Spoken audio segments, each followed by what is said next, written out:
चकचके रहेछ त्यही भएर नामै चतुर राख्दै रहेछ सानोमा चकचक भएर तर अहिले चाहिँ त्यो होइन अनि पढ्नु चाहिँ अलि मन नलाग्ने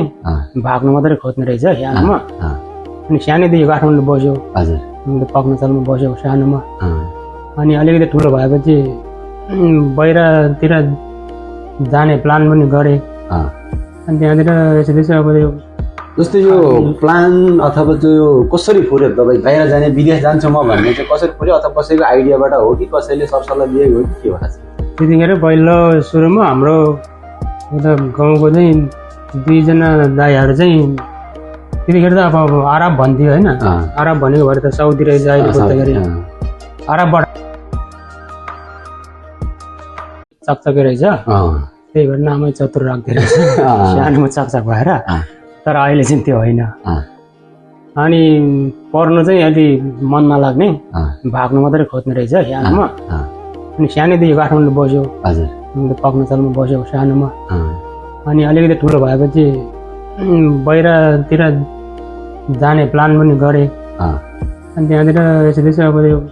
जस्तै यो प्लान अथवा जो यो कसरी फुर्यो तपाईँ बाहिर जाने विदेश जान्छु म भन्ने चाहिँ कसरी फुर्यो अथवा कसैको आइडियाबाट हो कि कसैले सरसल्लाह दिएको हो कि के होला त्यतिखेर पहिलो सुरुमा हाम्रो उता गाउँको चाहिँ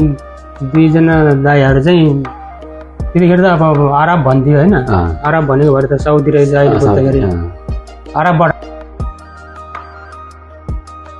चकचके रहेछ त्यही भएर नामै चतुर राख्दै रहेछ सानोमा चकचक भएर तर अहिले चाहिँ त्यो होइन अनि पढ्नु चाहिँ अलि मन नलाग्ने भाग्नु मात्रै खोज्ने रहेछ सानोमा अनि सानैदेखि काठमाडौँ बस्यो पक्नचलमा बस्यो सानोमा अनि अलिकति ठुलो भएपछि बाहिरतिर जाने प्लान पनि गरेँ अनि त्यहाँतिर यसो अब यो जस्तै यो प्लान अथवा जो यो कसरी फुर्यो तपाईँ बाहिर जाने विदेश जान्छु म भन्ने चाहिँ कसरी फुर्यो अथवा कसैको आइडियाबाट हो कि कसैले सरसल्लाह दिएको हो कि के होला त्यतिखेर पहिलो सुरुमा हाम्रो उता गाउँको चाहिँ दुईजना दाइहरू चाहिँ त्यतिखेर त अब आरब भन्थ्यो होइन आरब भनेको भएर त साउदी रहेछ अहिले बुझ्दाखेरि आरबबाट